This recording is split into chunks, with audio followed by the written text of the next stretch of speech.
Hello friends, today we are starting our new point, lesson number 4, supply analysis, and point is explanation of law of supply.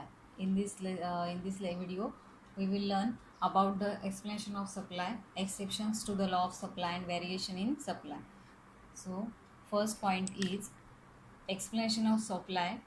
Law of supply is explained with the help of schedule and diagram. First point is law of supply is explained with the help of the following schedule and diagram. Explain the direct relationship between price and quantity of commodity supplied. When the price rise from 10 to 20, 30 to 40 and 40 and 50, the supply also rise from 100 to 200. जो law of supply है वो law of supply हम किससे ये schedule और diagram जो है यहाँ पे दिया हुआ, इससे हम क्या करेंगे, शेड्यूल और डायग्राम से अंडरस्टैंड करेंगे लॉ ऑफ सप्लाई क्या है. In this table we will see price of commodity X in the rupees per kg and supply of commodity X in kgs. When the price 10, supply 100 kg. When the price is 20, supply of commodity X is 200. When the price 30, supply of commodity rupees 3 commodity X is kg 300. मतलब जैसे जैसे price increase होता है वैसे वैसे 10 to 20, 20 to 30, 30 to 40, 40 to 50 जैसे rise होता है, वैसे प्राइस जैसे राइज होता है वैसे वो सप्लाई भी क्या हो रहा है, इंक्रीज हो रहा है. We will see same table we are plotted in this diagram. In OX axis we can see quantity supplied in kgs, and OY axis we can see price in rupees. Say when the price is 10, supplied 100 kg, 20 to 100. When the price is 30, 30 to rises from 20 to 30.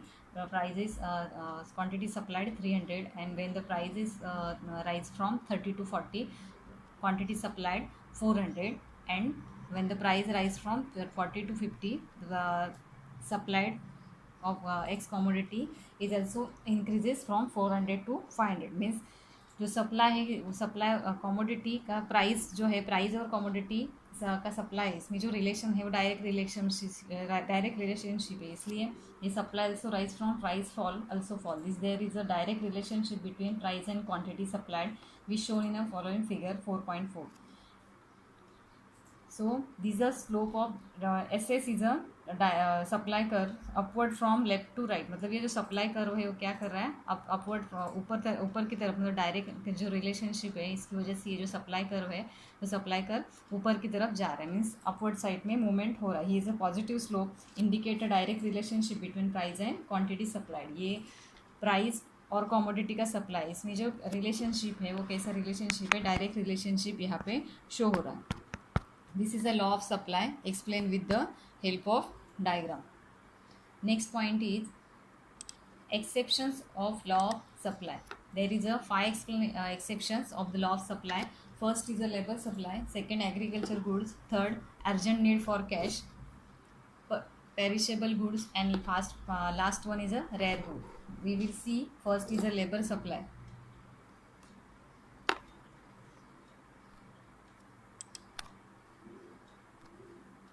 First is a labor supply. Exceptions means what? Exception means there is a certain places and there are certain circumstances. There are law of supply does not work. That means exceptions, these are the exception cases. There is a law of supply does not work, or is does not implementing, or it not applicable. So those exceptions we will study. First is a labor supply. Supply of labor means workers normally prefer leisure after reaching certain amount of wages labor. So wages labor supply will go down even if more wages supply curve shift backwards. Supply increases, price also increases. But law of supply does not apply in case of labor, because wages increases, supply will not increase, because of sometime they want break from their work. मतलब जैसे हमने देखा कि price बढ़ने के बाद supply क्या होता है, बढ़ता है. तो ये जो एक्सेप्शन है सप्लाई ऑफ लेबर में एक सप्लाई ऑफ लेबर है, एक्सेप्शन है ऑफ सप्लाई के लिए. बिकॉज एक पर्टिकुलर टाइम पीरियड के बाद, वेजेस के बाद जो सप्लाई लेबर है वो लेबर क्या करना चाहेगा, वो उसका जो टाइम है वो थोड़ा रिलैक्स होना चाहेगा, वहाँ पे कुछ लेजर टाइम वो स्पेंड करना चाहेगा, एन्जॉयमेंट उसको चाहिए, इसलिए वो क्या करेगा, वहाँ पे स्टॉप हो जाएगा. यही हम इस डायग्राम से देखेंगे. पहले हम शेड्यूल देखेंगे. We will see first level schedule, labour supply schedule. Wages rate per hours कितना है, 100 रुपीज़ है. तो वो कितना काम, कितना मतलब कितना वर्क पर डे, कितना hours of work per day, कितना मतलब एक दिन में वो कितना आवर्स काम कर रहा है, 5 आवर्स का काम कर रहा है. टोटल अमाउंट ऑफ वेजेस कितना है रुपीज़ में, 500. उसके बाद 200 होने के बाद 7 आवर्स वो डेली काम कर रहा है, और टोटल अमाउंट कितना हो रहा है 1400. और जब वेजेस 300 है तो कितना काम कर रहा है, 6 आवर्स पर डे काम कर रहा है, और उसका अमाउंट कितना मिल रहा है वेजेस का, 800. यहाँ से हम देख रहे हैं कि जब 100 रुपीज़ पर वेजेस था तो 5 आवर्स वो काम कर रहा है, उसको अमाउंट मिल रहा है 500. जब 200 था तो 7 आवर्स काम कर रहा है, लेकिन 300 वेजेस रेट है पर रेट, फिर भी वो कितना घंटा काम कर रहा है, 6 आवर्स ही काम कर रहा है. Because he want to spend his leisure time on year with his family और फ्रेंड्स. मतलब कुछ लेजर टाइम वो स्पेंड करना चाहिएगा. इसकी वजह से अगर आवर्स का मतलब रेट ज़्यादा भी है तो भी क्या करेगा वो, उसका जो टाइम है वो किसी लेजर टाइम वो स्पेंड करना चाहिएगा. सो this is the supply of labor hours in work plotted in OX axis, and wages rate is hours in per hours in OY axis. Supply of labor hours in work shown x axis and wages rate per hours shown on y axis. The curve SAS ये क्या है, supply curve है, backward bending supply curve of labour entirely. When the wages rate is 100 पर, ये जो 100 पर hours है तो वो कितना ही hours work, 5 hours. The total amount of wages received in 500 when wages rate rise from 100 to 200. मतलब वेजेस रेट अगर इंक्रीज हो रहा है 100 से 200, वो क्या, we also rise from 5 hours to 7 hours. Total amount of wages would also rise from 500 to 1400. मतलब wages rate भी यहाँ पे क्या हो रहा है, इंक्रीज हो रहा है, 500 से 1400 हो रहा है. उसके बाद if the wages rate rise further from 200 to 300, मतलब वेजेस रेट 200 से 300 भी हो रहा है, तो वेजेस में भी rise, but the labour will prefer leisure time and deny to work in to extra hours. मतलब लेजर टाइम स्पेंड करना चाहेगा, एक्स्ट्रा वर्क वो एक्स्ट्रा काम करने के लिए वो क्या है उसका, मतलब वो काम करने के लिए तैयार नहीं है, डिनाई कर रहे हैं. At point of a supply curve bend backward which became an exceptions to the law of supply. ये जो सप्लाई कर्व है, सप्लाई ऐसे ये सप्लाई कर्व है क्या, यहाँ पे बेंड हुआ है because he deny the work. मतलब ये जो सप्लाई कर्व है, सप्लाई कर्व यहाँ पे बेंड हो रहा है बिकॉज द वर्कर है, वर्कर क्या कर रहा है, काम करने के लिए तैयार नहीं है, इसलिए exceptions of law of supply है. Due to the he ready to work for only for 6 hours. मतलब वो 6 आवर्स काम करने के लिए रेडी है, उसके बाद अगर वेजेस रेट भी बढ़ जाता है तो भी वो काम करने के लिए तैयार नहीं. So this is the first exceptions of law of supply, labour supply of labour.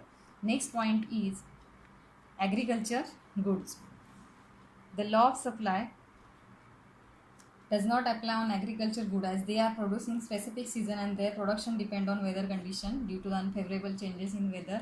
If agriculture production is low, their supply cannot be increased even at a higher price. मतलब कुछ ऐसे एग्रीकल्चर चीज़ है कि वहाँ वो पर्टिकुलर सीजन में ही आते हैं, उसके बाद वो आपको देखने को भी नहीं मिलते. So apply agriculture as they produce in a specific season and their production depends on weather condition. Weather condition के ऊपर वो क्या होते हैं, वो डिपेंड रहते हैं. तो ऐसे कुछ चीज़ें हैं, अनफेवरेबल चेंजेस इन वेदर और agriculture production in low.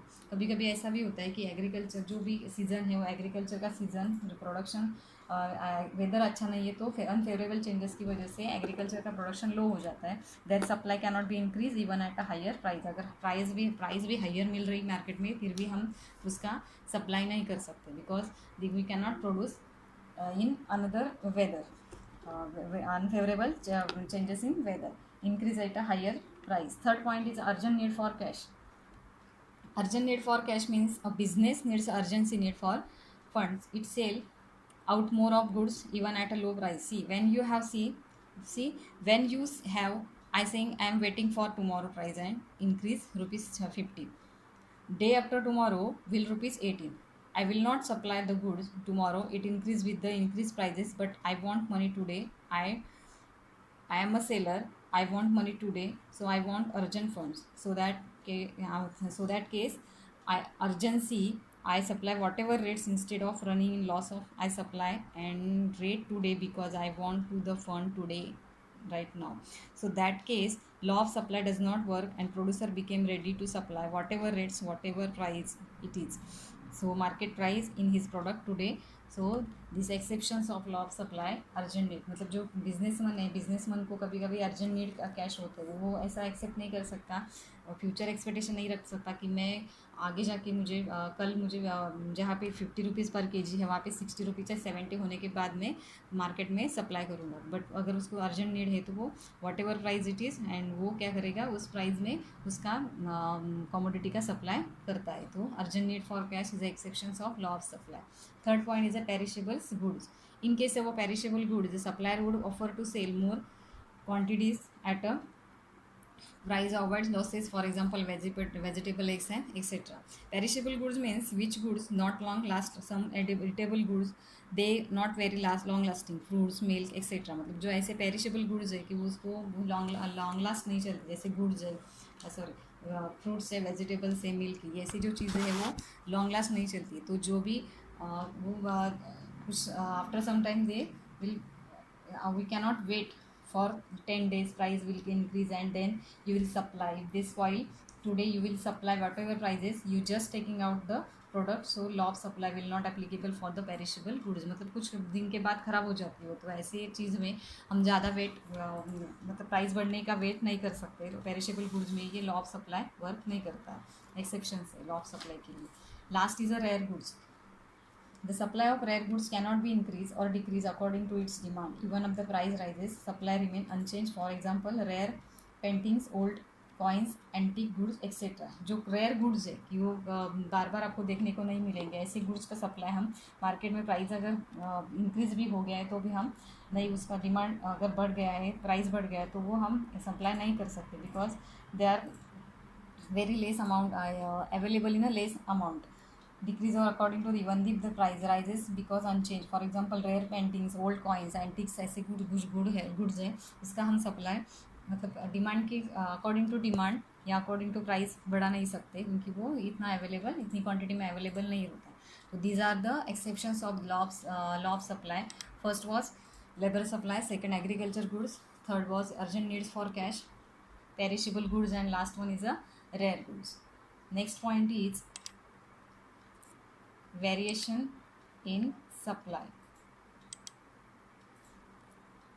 When the quantity supplied of a commodity varies due to the changes in price, other factor remaining constant, it is known as a variation in supply. There are two types of variation in supply. Last lesson जो था elasticity of demand, इसमें हमने variation in demand देखा था, changes in demand था। Same यहाँ पे variation in supply, इसका वेरिएशन जो डिमांड था उसका सेम ऑपोजिट यहाँ पे पार्ट हम देख रहे हैं, variation in supply. When quantity supplied of a commodity varies due to changes in price, other factor remaining constant, it is known as variation in supply. There are two types of variation in supply. Only changes in price, price के changes होने से demand में जो change आता है that is called variation in supply. मतलब other factor जो है, कुछ हैबिट्स है, इनकम से, इसमें कुछ चेंजेस नहीं हो रहा है, only changes in price, price में चेंज होने की वजह से डिमांड में जो चेंज, सॉरी सप्लाई में जो चेंज आता है that is called variation in supply. So there is a two types of variation in supply. First is expansion of supply and second is a contraction of supply. We will see first point, expansion of supply. Expansion of supply refers to arise in a quantity supplied due to the arise in price of a commodity. Other factor remain constant. Expansion of supply leads to an upward movement on the same supply curve due to rise in price. It's shown figure 4.6. See here, expansion of supply में क्या हो रहा है, price में changes आने की वजह से जो सप्लाई में चेंजेस आता है, अदर थिंग्स जो अदर फैक्टर जो है, अदर फैक्टर में कुछ भी चेंजेस नहीं हो रहा है, सिर्फ प्राइस में चेंजेस होने की वजह से जो सप्लाई में चेंजेस होता है that is called expansion in supply. See here quantity supplied plotted in O X axis and O Y axis price. When the price OP से ये जो प्राइस है ओरिजिनल प्राइस कितना है, ओपी है, तो ओपी से जब ओपी 1 प्राइस हो जाता है तो ये क्वांटिटी सप्लाइड ऑल्सो इंक्रीज है, मतलब डिमांड जो सप्लाई हो प्राइस के चेंज होने से सप्लाई जो है वो सप्लाई भी बढ़ता है, मतलब इंक्रीज होता है। ये क्यू से Q1 हो गया और प्राइस जो है ओपी से OP1 होने के बाद quantity supplied also increase OQ to OQ1। So demand curve is MN is a, ये MN क्या दिख रहा है हमको, एक्सटेंशन ऑफ सप्लाई। ये अपवर्ड मूवमेंट की तरफ, ऊपर की तरफ क्या हो रहा है, शिफ्ट हो रहा है। Supply curve rise due to rise in price, it is a figure 4.6, मतलब ये जो फिगर इसमें हम देख रहे हैं कि जो डिमांड कर्व है वो डिमांड कर्व ऊपर के अपवर्ड साइड में along the supply is known as expansion of supply, मतलब सप्लाई ओ क्यू से ओ क्यू वन हो गई, सप्लाई डिमांड कर्व क्या हो रहा है, शिफ्ट हो रहा है ऊपर की तरफ से, upward movement from M to M one. ये एम था, ये ओरिजिनल प्राइस है, ये जो सप्लाई कर्व है ओ एम से ओ एम हो गया। Next point is contraction of supply. Contraction of supply refers to fall in quantity supply due to the fall in price. जैसे हमने एक्सपांशन में देखा कि एक्सपांशन में क्या हो रहा था, प्राइस में राइज हो रही थी, अभी यहाँ पे प्राइस क्या हो रही है, यहाँ पे फॉल हो रही है। Price of commodity other factor remain constant, in case of contraction of supply it is downwards movement on the same price curve, it is a shown figure 4.7। मतलब जो हमने एक्सपांशन में देखा था कि प्राइस राइज होने के बाद डिमांड में जो सप्लाई में जो चेंज आता है that is called expansion of supply. Contraction में अपोजिट हो रहा है यहाँ पे, कि जो प्राइस है वो प्राइस क्या हो रही है, यहाँ पे फॉल हो रही है। प्राइस फॉल होने के बाद जो सप्लाई है उसमें क्या हो रहा है, चेंजेस आ रहा है। ओ एक्स एक्सिस पे क्या है, क्वांटिटी सप्लाइड, और ओ वाई एक्सिस पे प्राइस है। तो ओरिजिनल प्राइस कितना है, ओपी है, ओपी से OP2, मतलब प्राइस फॉल होने के बाद जो क्वांटिटी है वो क्वांटिटी OQ से OQ2 हो गई, मतलब जो डिमांड कर्व है, सॉरी सप्लाई कर्व है, वो सप्लाई क्या हो रहा है, अंदर की तरफ क्या हो रहा है, शिफ्ट हो रहा है। There is a downward moment on the same curve, it is shown in 4.7।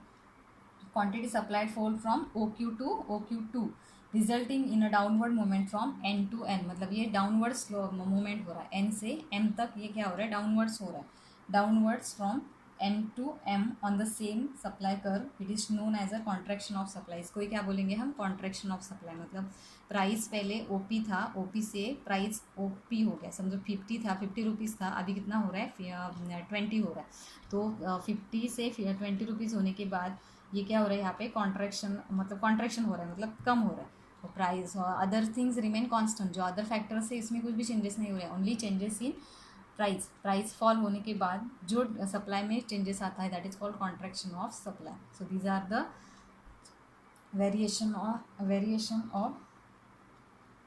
variation of supply. Next point we will learn in another video. Thank you.